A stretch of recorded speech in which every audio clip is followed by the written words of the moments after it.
ಓಂ ಶಾಂತಿ. ಅವ್ಯಕ್ತ ಬಾಪ್ದಾದ ದಿನಾಂಕ 27/6/2021.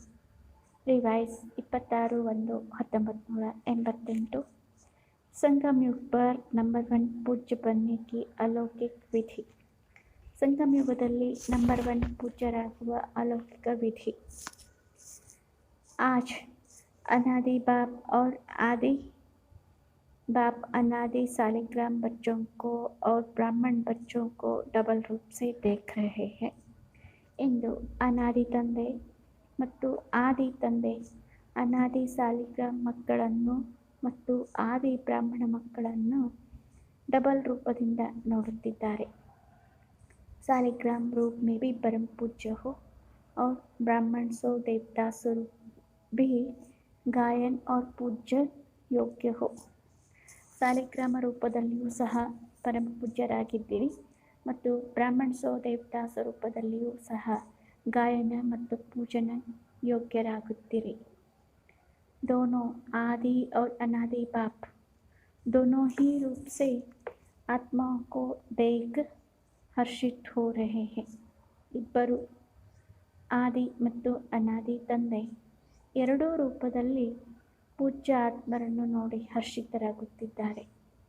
अनादि बाप ने आदि पिता सहित अर्थात ब्रह्मा बाप और ब्राह्मण बच्चों को अपने से भी ज़्यादा डबल रूप में पूज्य बनाया है. अनादि ತಂದೆ ಆದಿ ಪಿತಾ ಸಹಿತವಾಗಿ ಅರ್ಥಾತ್ ಬ್ರಹ್ಮ ತಂದೆ ಮತ್ತು ಬ್ರಾಹ್ಮಣ ಮಕ್ಕಳನ್ನು ತನಗಿಂತಲೂ ಹೆಚ್ಚಿಗೆ ಡಬಲ್ ರೂಪದಲ್ಲಿ ಪೂಜ್ಯರನ್ನಾಗಿ ಮಾಡಿದ್ದಾರೆ.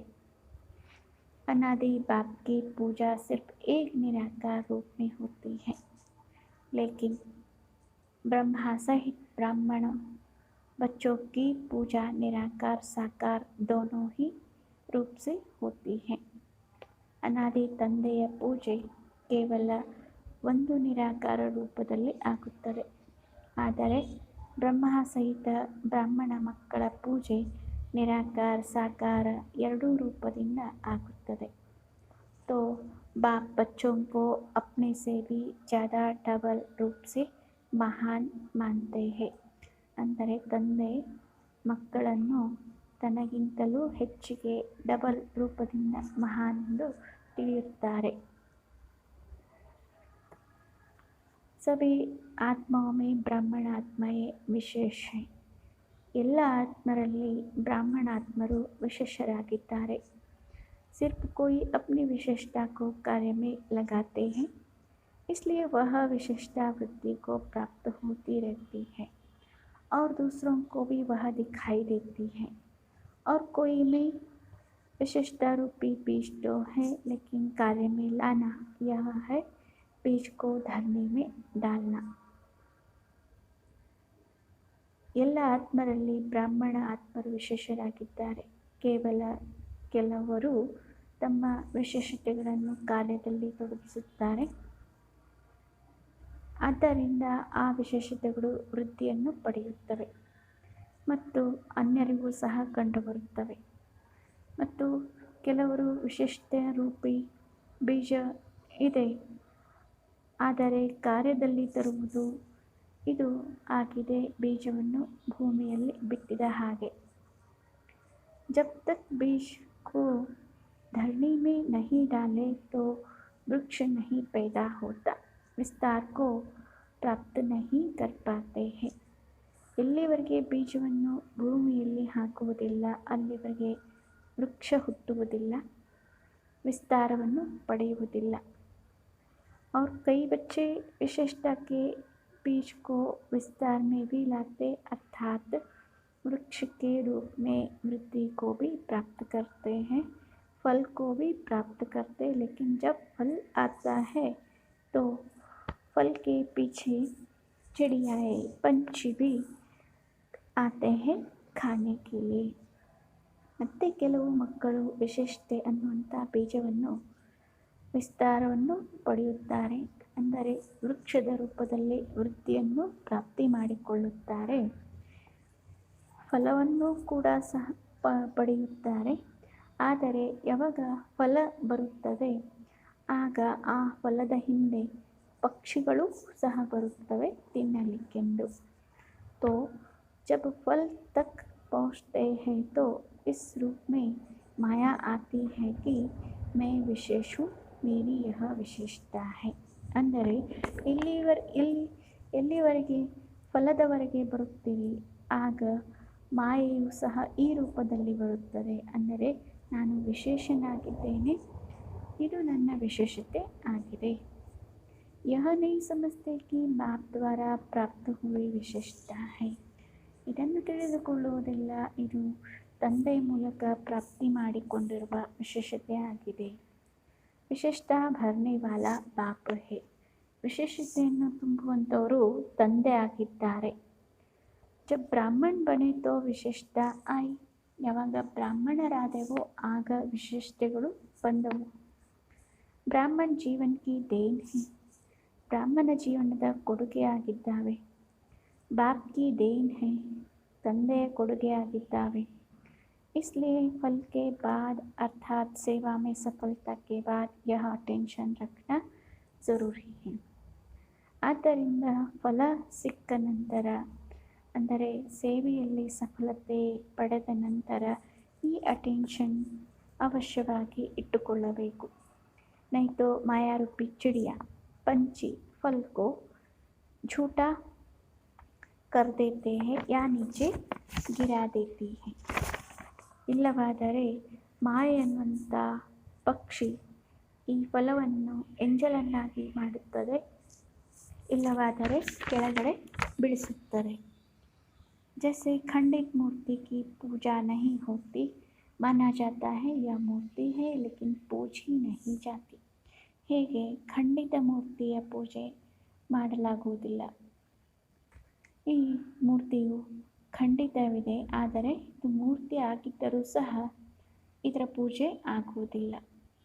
ऐसे जो ब्राह्मण आत्माएं सेवा का फल अर्थात सेवा में सफलता प्राप्त कर लेते हैं, लेकिन मैंपन की चिड़िया ने फल को खंडित कर लिया, इसलिए सिर्फ माना जाएगा कि सेवा बहुत अच्छी करते हैं, महारथी है, सर्विसेबल है, लेकिन संगम युग पर भी सर्व ब्राह्मण परिवार के दिल में स्नेह के पात्र व पूज्य नहीं बन सकते हैं. ಇದೇ ರೀತಿ ಯಾವ ಬ್ರಾಹ್ಮಣ ಆತ್ಮರು ಸೇವೆಯ ಫಲ ಅಂದರೆ ಸೇವೆಯ ಸಫಲತೆ ಪ್ರಾಪ್ತಿ ಮಾಡಿಕೊಳ್ಳುತ್ತಾರೆ, ಆದರೆ ನಾನು ಅನ್ನುವಂಥ ಅಹಂಭಾವದ ಪಕ್ಷಿ ಬಂದು ಆ ಫಲವನ್ನು ಖಂಡಿತ ಮಾಡಿದಾಗ ಕೇವಲ ಮಾನ್ಯತೆ ಮಾಡಲಾಗುತ್ತದೆ. ಸೇವೆ ಬಹಳಷ್ಟು ಚೆನ್ನಾಗಿ ಮಾಡುತ್ತಾರೆ, ಮಹಾರಥಿಯಾಗಿದ್ದಾರೆ, ಸರ್ವಿಸೇಬಲ್ ಆಗಿದ್ದಾರೆ. ಆದರೆ ಸಂಗಮ ಯುಗದಲ್ಲಿ ಸಹ ಸರ್ವ ಬ್ರಾಹ್ಮಣ ಪರಿವಾರದ ಹೃದಯದ ಸ್ನೇಹದ ಪಾತ್ರ ಹಾಗೂ ಪೂಜ್ಯ ಆಗಲಿಕ್ಕೆ ಸಾಧ್ಯವಿಲ್ಲ. संगम युग में दिल का स्नेह, दिल का रिगार्ड यही पूज्य बनना है. ಸಂಗಮ ಯುಗದಲ್ಲಿ ಮನಸ್ಸಿನ ಸ್ನೇಹ, ಮನಸ್ಸಿನ ಗೌರವ ಇದೇ ಪೂಜ್ಯರಾಗುವುದಾಗಿದೆ. फल को मैपन में लाने वाले ऐसा पूज्य नहीं बन सकते हैं. ಫಲವನ್ನು ಅಹಂಭಾವದಲ್ಲಿ ತರುವಂಥವರು ಪೂಜ್ಯರಾಗಲಿಕ್ಕೆ ಸಾಧ್ಯವಿಲ್ಲ. एक है दिल से किसको ऊंचा मानना तो ऊंचे को पूज्य कहा जाता. ಒಂದಾಗಿದೆ, ಹೃದಯದಿಂದ ಯಾರನ್ನಾದರೂ ಶ್ರೇಷ್ಠರೆಂದು ತಿಳಿದುಕೊಳ್ಳುವುದು, ಅಂದರೆ ಯಾರು ಶ್ರೇಷ್ಠರಾಗಿದ್ದಾರೆ ಅವರಿಗೆ ಪೂಜ್ಯರೆಂದು ಹೇಳಲಾಗುತ್ತದೆ. दूसरा होता है बाहर की मर्यादा प्रमाण रिगार्ड देना ही पड़ता है. ಎರಡನೇದಾಗಿದೆ ಹೊರಗಡೆಯ ಮರ್ಯಾದೆಯ ಪ್ರಮಾಣವಾಗಿ ಗೌರವವನ್ನು ಕೊಡಲೇಬೇಕಾಗುತ್ತದೆ. तो दिल से देना और देना ही पड़ता, इसमें कितना अंतर है. ಅಂದರೆ ಹೃದಯದಿಂದ ಕೊಡುವುದು ಮತ್ತು ಕೊಡಲೇಬೇಕಾಗುತ್ತದೆ, ಇದರಲ್ಲಿ ಎಷ್ಟೊಂದು ಅಂತರವಿದೆ. पूज्य बनना अर्थात दिल से सर्व माने. ಪೂಜ್ಯರಾಗುವುದು ಅಂದರೆ ಹೃದಯದಿಂದ ಎಲ್ಲರೂ ಸ್ವೀಕರಿಸುವುದು। मेजॉरिटी होनी चाहिए, पहले भी सुनाया कि 5% तो रह ही जाता है, लेकिन मेजॉरिटी दिल से माने, यह है संगम युग पर पूज्य बनना। ಮೆಜಾರಿಟಿ ಆಗಬೇಕು, ಮೊದಲು ಕೂಡ ಸಹ ಹೇಳಿದ್ದೇವೆ, 5% ಅಂತೂ ಉಳಿಯುತ್ತಾರೆ, ಆದರೆ ಮೆಜಾರಿಟಿ ಹೃದಯದಿಂದ ಸ್ವೀಕಾರ ಮಾಡಬೇಕು. ಇದು ಸಂಗಮ ಯುಗದಲ್ಲಿ ಪೂಜ್ಯರಾಗುವುದು ಆಗಿದೆ. पूज्य बनने का संस्कार भी अभी से भरना है. ಪೂಜ್ಯರಾಗುವಂಥ ಸಂಸ್ಕಾರವನ್ನು ಈಗಲಿಂದಲೇ ತುಂಬಿಕೊಳ್ಳಬೇಕು. लेकिन भक्ति मार्ग के पूज्य बनने में और अब के पूज्य बनने में अंतर है. ಆದರೆ ಭಕ್ತಿ ಮಾರ್ಗದಲ್ಲಿ ಪೂಜ್ಯರಾಗುವುದು ಮತ್ತು ಈಗ ಪೂಜ್ಯರಾಗುವುದರಲ್ಲಿ अंतरविदे. अभी आपके शरीरों की पूजा नहीं हो सकती, क्योंकि अंतिम पुराना शरीर है. ಈಗ ತಮ್ಮದು ಶರೀರದ ಪೂಜೆ ಆಗುವುದಿಲ್ಲ, ಏಕೆಂದರೆ ಇದು ಅಂತಿಮ ಹಳೆಯ ಶರೀರ ಆಗಿದೆ. ತಮೋಗುಣಿ ತತ್ವೋं का बना हुआ शरीर है. ತಮೋಗುಣಿ ತತ್ವಗಳಿಂದ ಆಗಿರುವಂಥ ಶರೀರವಾಗಿದೆ. अभी फूलों के हार नहीं पड़ेंगे. ಈಗ ನಿಮಗೆ ಹೂವಿನ ಹಾರವನ್ನು ಹಾಕುವುದಿಲ್ಲ. भक्ति मार्ग में तो देवताओं के ऊपर चढ़ाते हैं ना. पूज्य की निशानी है धूप जलाना, हार पहनना, आरती करना, कीर्तन करना, तिलक लगाना. ಭಕ್ತಿ ಮಾರ್ಗದಲ್ಲಿ ದೇವತೆಗಳ ಮೇಲೆ ಹೂವನ್ನು ಹಾಕುತ್ತಾರೆ. ಪೂಜ್ಯದ ಲಕ್ಷಣಗಳಾಗಿದ್ದಾವೆ ಧೂಪವನ್ನು ಬೆಳಗಿಸುವುದು, ಮಾಲೆಯನ್ನು ತೊಡಿಸುವುದು, ಆರತಿ ಮಾಡುವುದು, ಕೀರ್ತನ ಮಾಡುವುದು, ತಿಲಕವನ್ನು ಹಚ್ಚುವುದು. ಸಂಗಮ ಯುಗ पर यह स्थूल विधि नहीं है. ಸಂಗಮ ಯುಗದಲ್ಲಿ ಈ ಸ್ಥೂಲ ವಿಧಿಗಳು ಇಲ್ಲ. लेकिन संगम युग में सदा दिल से उन पूज्यात्माओं के प्रति सच्चे स्नेह की आरती उतारते रहते हैं. ಆದರೆ ಸಂಗಮ ಯುಗದಲ್ಲಿ ಸದಾ ಹೃದಯದಿಂದ ಆ ಪೂಜ್ಯ ಆತ್ಮರ ಪ್ರತಿಯಾಗಿ ಸತ್ಯ ಸ್ನೇಹದ ಆರತಿಯನ್ನು ಬೆಳಗಿಸುತ್ತಾರೆ. आत्माओं द्वारा सदा कोई न कोई प्राप्ति का कीर्तन करते रहते हैं. सदा उन आत्माओं के प्रति शुभ भावना की धूप व दीपक जगाते रहते हैं. ಆತ್ಮಗಳ ಮೂಲಕ ಸದಾ ಒಂದಿಲ್ಲ ಒಂದು ಪ್ರಾಪ್ತಿಗಳ ಕೀರ್ತನೆಯನ್ನು ಮಾಡುತ್ತಾ ಇರುತ್ತಾರೆ. ಸದಾ ಆ ಆತ್ಮರ ಪ್ರತಿಯಾಗಿ ಶುಭ ಭಾವನೆಯ ಧೂಪ ಹಾಗೂ ದೀಪವನ್ನು ಬೆಳಗಿಸುತ್ತಾರೆ. सदा ऐसी आत्माओं को देख स्वयं भी जैसे वह आत्माएं बाप के ऊपर बलिहार गई. सदा ಇಂತಹ ಆತ್ಮಗಳನ್ನು ನೋಡಿ ಸ್ವಯಂನೂ ಸಹ ಹೇಗೆ ಆ ಆತ್ಮಗಳು ತಂದೆಯ ಮೇಲೆ ಬಲಿಹಾರ ಹಾಕಿದ್ದಾರೆ, वैसे अन्य आत्माओं में भी बाप के ऊपर बलिहार जाने का उमंग आता है. ಹಾಗೆಯೇ अन्य ಆತ್ಮರಲ್ಲಿಯೂ ಸಹ ತಂದೆಯ ಮೇಲೆ ಬಲಿಹಾರ ಆಗುವಂಥ ಉಮಂಗ ಬರುತ್ತದೆ. तो बाप के ऊपर बलिहार जाने का हार सदा उन आत्माओं को स्वतः ही प्राप्त होता है. ತಂದೆ ಮೇಲೆ ಬಲಿಹಾರ ಆಗುವಂಥ ಮಾಲೆ ಸದಾ ಆ ಆತ್ಮಗಳಿಗೆ ತನ್ನಿಂದಾನೇ ಪ್ರಾಪ್ತಿ ಆಗುತ್ತದೆ. ऐसी आत्माएं सदा स्मृति स्वरूप के तिलकधारी होती हैं. ಇಂತಹ ಆತ್ಮರು ಸದಾ ಸ್ಮೃತಿ ಸ್ವರೂಪದ ತಿಲಕಧಾರಿ ಆಗಿರುತ್ತಾರೆ. इस अलौकिक विधि से इस समय के पूज्य आत्माएं बनती हैं. ಈ ಅಲೌಕಿಕ ವಿಧಿಯಿಂದ ಈ ಸಮಯದಲ್ಲಿ ಪೂಜ್ಯ ಆತ್ಮರು ಆಗುತ್ತಾರೆ.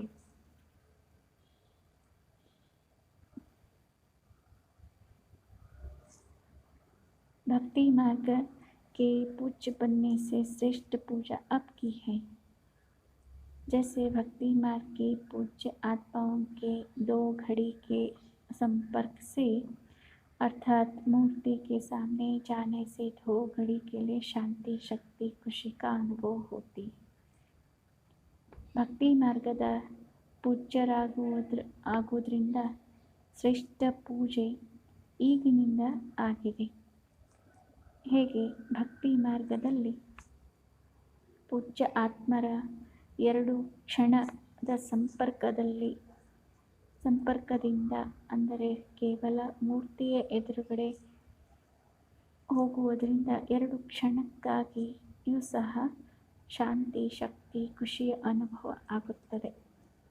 ऐसे संगम योगी पूज्य आत्माओं द्वारा अब भी 2 घड़ी 1 घड़ी भी दृष्टि मिलने से भी खुशी, शांति व उमंग उत्साह की शक्ति अनुभव होती है. ಇದೇ ರೀತಿ ಸಂಗಮ ಯುಗದಲ್ಲಿ ಪೂಜ್ಯ ಆತ್ಮರ ಮೂಲಕ ಈಗಲೂ ಸಹ 2 ಕ್ಷಣ 1 ಕ್ಷಣವೂ ಸಹ ದೃಷ್ಟಿ ಸಿಗುವುದರಿಂದ ಖುಷಿ, ಶಾಂತಿ ಮತ್ತು ಉಮಂಗ ಉತ್ಸಾಹದ ಶಕ್ತಿ ಅನುಭವ ಆಗುತ್ತದೆ. ऐसी पूज्य आत्माएं अर्थात नंबर 1 विशेष आत्माएं हैं. ಇಂತಹ ಪೂಜ್ಯ ಆತ್ಮರು ಅಂದರೆ ನಂಬರ್ 1 ವಿಶೇಷ ಆತ್ಮರು ಆಗಿದ್ದಾರೆ. पार्टियों के साथ मुलाकात. सदा बाप का हाथ और साथ है ऐसा भाग्यवान समझते हो. ಸದಾ ತಂದೆಯ ಕೈ ಮತ್ತು ತಂದೆಯ ಜೊತೆ ಇದೆ, ಈ ರೀತಿ ಭಾಗ್ಯವಾನ್ ಎಂದು ತಿಳಿದುಕೊಳ್ಳುತ್ತೀರಾ. जहाँ बाप का हाथ और साथ है वहाँ सदा ही मौजों की जीवन होती है. ಇಲ್ಲಿ ತಂದೆಯ ಕೈ ಮತ್ತು ತಂದೆಯ ಜೊತೆ ಇದೆ, ಅಲ್ಲಿ ಸದಾ ಮೋಜಿನ ಜೀವನದ ಅನುಭವ ಆಗುತ್ತದೆ. पूंजने वाले नहीं होंगे, मौज में रहेंगे. ಸಂಶಯದಲ್ಲಿ ಬರುವಂಥವರೆಲ್ಲ ಮೋಜಿನಲ್ಲಿ ಇರುತ್ತೀರಿ. कोई भी परिस्थिति अपनी तरफ आकर्षित नहीं करेगी, सदा बाप की तरफ आकर्षित होंगे. ಯಾವುದೇ ಪರಿಸ್ಥಿತಿ ತನ್ನ ಕಡೆಗೆ ಆಕರ್ಷಣೆ ಮಾಡಿಕೊಳ್ಳುವುದಿಲ್ಲ, ಸದಾ ತಂದೆ ಕಡೆಗೆ ಆಕರ್ಷಿತರಾಗುತ್ತಾರೆ. सबसे बड़ा और सबसे बढ़िया बाप है. ಎಲ್ಲಕ್ಕಿಂತ ದೊಡ್ಡವರು ಮತ್ತು ಎಲ್ಲಕ್ಕಿಂತ ಸುಂದರ ತಂದೆ ಆಗಿದ್ದಾರೆ. तो बाप के सिवाय और कोई चीज़ या व्यक्ति आकर्षित नहीं कर सकता. ಅಂದರೆ ತಂದೆ ಹೊರತಾಗಿ ಮತ್ತು ಯಾವುದೇ ವಸ್ತು ಹಾಗೂ ವ್ಯಕ್ತಿ ಆಕರ್ಷಿತ ಮಾಡಲಿಕ್ಕೆ ಸಾಧ್ಯವಿಲ್ಲ. जो बाप के हाथ और साथ में पलने वाले हैं उनका मन और कहीं नहीं जा सकता. ಯಾರು ತಂದೆಯ ಜೊತೆಯಲ್ಲಿ ಪಾಲನೆಯನ್ನು ಪಡೆಯುವಂತಹವರಾಗಿದ್ದಾರೆ ಅವರ ಮನಸ್ಸು ಮತ್ತೆ ಎಲ್ಲಿಗೂ ಹೋಗಲು ಸಾಧ್ಯವಿಲ್ಲ. सदा अपने को कल्प कल्प की विजय आत्माएं अनुभव करते हो. ಸದಾ ತಮ್ಮನ್ನು ಕಲ್ಪಕಲ್ಪದ ವಿಜಯಿ ಆತ್ಮರೆಂದು ಅನುಭವ ಮಾಡಿಕೊಳ್ಳುತ್ತೀರಾ. अनेक बार विजयी बनने का पाठ बजाया है और अब भी बजा रहे हैं. ಅನೇಕ ಬಾರಿ ವಿಜಯ ಆಗುವಂತಹ ಪಾತ್ರವನ್ನು ಮಾಡಿದ್ದೀರಿ ಮತ್ತು ಈಗಲೂ ಮಾಡುತ್ತಿದ್ದೀರಿ. विजयी आत्माएं सदा औरों को भी विजयी बनाती है. ವಿಜಯी ಆತ್ಮರು ಸದಾ ಅನ್ಯರನ್ನು ಸಹ ವಿಜಯಿಯನ್ನಾಗಿ ಮಾಡುತ್ತಾರೆ. जो अनेक बार किया जाता है वह सदा ही सहज होता है, मेहनत नहीं लगती है. ಯಾವುದನ್ನು ಅನೇಕ ಬಾರಿ ಮಾಡಲಾಗುತ್ತದೆ ಅದು ಸದಾ ಸಹಜವಾಗುತ್ತದೆ, ಪರಿಶ್ರಮ ಅನ್ನಿಸುವುದಿಲ್ಲ. अनेक बार की विजयी आत्मा है, इस स्मृति से कोई भी परिस्थिति को पार करना खेल लगता है. ಅನೇಕ ಸಲದ ವಿಜಯಿ ಆತ್ಮನಾಗಿದ್ದೇನೆ, ಈ ಸ್ಮೃತಿಯಿಂದ ಯಾವುದೇ ಪರಿಸ್ಥಿತಿಯನ್ನು ಪಾರ್ ಮಾಡುವುದು ಆಟವೆಂದು ಅನ್ನಿಸುತ್ತದೆ. ಸದಾ अपने को पद्मापदम भाग्यवान अनुभव करते हो. ಸದಾ ತಮ್ಮನ್ನು ತಾವು ಪದ್ಮಾಪದಂ ಭಾಗ್ಯವಾನ್ ಎಂದು ಅನುಭವ ಮಾಡಿಕೊಳ್ಳುತ್ತೀರಾ. सारे कल्प में ऐसा श्रेष्ठ भाग्य प्राप्त हो नहीं सकता, क्योंकि भविष्य स्वर्ग में भी इस समय के पुरुषार्थ की प्रारब्ध के रूप में राज्य भाग्य प्राप्त करते हो. ಇಡೀ ಕಲ್ಪದಲ್ಲಿ ಇಂತಹ ಶ್ರೇಷ್ಠ ಭಾಗ್ಯ ಪ್ರಾಪ್ತ ಆಗಲಿಕ್ಕೆ ಸಾಧ್ಯವಿಲ್ಲ. ಯಾಕೆಂದರೆ ಭವಿಷ್ಯ ಸ್ವರ್ಗದಲ್ಲಿಯೂ ಸಹ ಈ ಸಮಯದ ಪುರುಷಾರ್ಥದ ಪ್ರಾರಬ್ಧದ ರೂಪದಲ್ಲಿ ರಾಜ್ಯ ಭಾಗ್ಯವನ್ನು ಪ್ರಾಪ್ತಿ ಮಾಡಿಕೊಳ್ಳುತ್ತೀರಿ. ಭವಿಷ್ಯ भी वर्तमान भाग्य के हिसाब से मिलता है. ಭವಿಷ್ಯವೂ ಸಹ ವರ್ತಮಾನ ಭಾಗ್ಯದ ಲೆಕ್ಕದ ಅನುಸಾರವಾಗಿ ಸಿಗುತ್ತದೆ. ಮಹತ್ವ ಇಸ್ ಸಮಯಕ್ಕೆ ಭಾಗ್ಯ ಕಾ ಹೈ. ಮಹತ್ವ ಈ ಸಮಯದ ಭಾಗ್ಯದ್ದು ಆಗಿದೆ. बीज इस समय डालते हो और फल अनेक जन्म प्राप्त होता है. ಬೀಜ ಈ ಸಮಯದಲ್ಲಿ ಹಾಕುತ್ತೀರಿ ಮತ್ತು ಫಲ ಅನೇಕ ಜನ್ಮಕ್ಕಾಗಿ ಪ್ರಾಪ್ತಿಯಾಗುತ್ತದೆ. तो महत्व तो बीज का गिना जाता है ना. ಅಂದರೆ ಮಹತ್ವ ಅಂತಂದರೆ ಬೀಜದ್ದು ಹೇಳಲಾಗುತ್ತದೆ. इस समय भाग्य बनाना या भाग्य प्राप्त होना यह बीज बोना है. ಈ ಸಮಯದಲ್ಲಿ ಭಾಗ್ಯವನ್ನು ಮಾಡಿಕೊಳ್ಳುವುದು ಅಥವಾ ಭಾಗ್ಯ ಪ್ರಾಪ್ತ ಮಾಡಿಕೊಳ್ಳುವುದು ಇದು ಬೀಜ ಬಿತ್ತಿದ ಹಾಗೆ ಆಗಿದೆ. अच्छा, वरदान. साथी और साक्षीपन की स्मृति द्वारा सब बंधनों से मुक्त होने वाले सर्वशक्ति संपन्न भव. ಸಾಥಿ ಮತ್ತು ಸಾಕ್ಷಿಪನದ ಸ್ಮೃತಿಯ ಮೂಲಕ ಎಲ್ಲ ಬಂಧನಗಳಿಂದ ಮುಕ್ತರಾಗುವಂತಹ ಸರ್ವಶಕ್ತಿ ಸಂಪನ್ನ ಆಗಿ. विवरण. सर्वशक्तियों से संपन्न बन अधीनता से परे होने के लिए 2 शब्द सदा याद रहे. ಸರ್ವಶಕ್ತಿಗಳಿಂದ ಸಂಪನ್ನರಾಗಿ ಅಧೀನತೆಯಿಂದ ಭಿನ್ನರಾಗಲು 2 ಶಬ್ದಗಳು ಸದಾ ನೆನಪಿನಲ್ಲಿರಬೇಕು. ಏಕ್ ಸಾಕ್ಷಿ ದೂಸರಾ ಸಾಥಿ. ಒಂದು ಸಾಕ್ಷಿ, ಎರಡನೆಯದು ಸಾಥಿ. इससे बंधन मुक्त अवस्था जल्दी बन जाएगी. ಇದರಿಂದ ಬಂಧನ ಮುಕ್ತ ಅವಸ್ಥೆ ಬೇಗನೆ ಆಗುತ್ತದೆ. ಸರ್ವಶಕ್ತಿವಾನ್ बाप का साथ है तो सर्वशक्तियाँ स्वतः प्राप्त हो जाती है. ಸರ್ವಶಕ್ತಿವಾನ್ ತಂದೆಯ ಜೊತೆ ಇದ್ದಾಗ ಸರ್ವಶಕ್ತಿಗಳು ತನ್ನಿಂದಾನೇ ಪ್ರಾಪ್ತಿಯಾಗುತ್ತವೆ. और साक्षी बनकर चलने से कोई भी बंधन में फंसेंगे नहीं. ಮತ್ತು ಸಾಕ್ಷಿಯಾಗಿ ನಡೆಯುವುದರಿಂದ ಯಾವುದೇ ಬಂಧನದಲ್ಲಿ ಸಿಕ್ಕಿ ಹಾಕಿಕೊಳ್ಳೋದಿಲ್ಲ.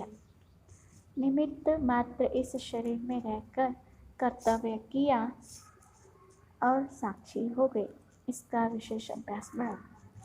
ನಿಮಿತ್ತ ಮಾತ್ರವಾಗಿ ಈ ಶರೀರದಲ್ಲಿ ಇದ್ದುಕೊಂಡು ಕರ್ತವ್ಯಗಳನ್ನು ಮಾಡುತ್ತೇವೆ ಮತ್ತು ಸಾಕ್ಷಿಯಾಗಿ ಬಿಡುತ್ತೇವೆ. ಇದರ ವಿಶೇಷ ಅಭ್ಯಾಸವನ್ನು ಮಾಡಬೇಕಾಗಿದೆ. स्लोगन. अशुद्ध और शुद्ध दोनों की युद्ध है तो ब्राह्मण के बजाय क्षत्रिय हो. ಅಶುದ್ಧ ಮತ್ತು ಶುದ್ಧ ಎರಡರ ಯುದ್ಧ ನಡೆಯುತ್ತಿದ್ದಾಗ ಬ್ರಾಹ್ಮಣರ ಹೊರತಾಗಿ ಕ್ಷತ್ರಿಯರಾಗಿರುತ್ತೀರಿ. avec इशारे. मनसा द्वारा शक्तियों का दान करो. 27ನೇ ಪಾಯಿಂಟು. समय प्रमाण अब मनसा और वाचा की इकट्ठी सेवा करो. ಸಮಯದ ಅನುಸಾರವಾಗಿ ಈಗ ಮನಸ ಮತ್ತು ವಾಚಾದ ಎರಡೂ ಜೊತೆಯಲ್ಲಿ ಸೇವೆಯನ್ನು ಮಾಡಿ. ಲೇಕಿನ್ वाचा सेवा सहज है, मनसा में अटेंशन देने की बात है. ಆದರೆ ವಾಚಾ ಸೇವೆ ಸಹಜವಾಗಿದೆ, ಮನಸಾದಲ್ಲಿ ಅಟೆನ್ಷನ್ ಕೊಡುವ ಮಾತಾಗಿದೆ. इसलिए सर्व आत्माओं के प्रति मनसा में शुभ भावना शुभकामना के संकल्प हो. ಆದ್ದರಿಂದ ಸರ್ವ ಆತ್ಮರ ಪ್ರತಿಯಾಗಿ ಮನಸಾದಲ್ಲಿ ಶುಭ ಭಾವನೆ ಶುಭಕಾಮನೆಯ ಸಂಕಲ್ಪವಿರಬೇಕು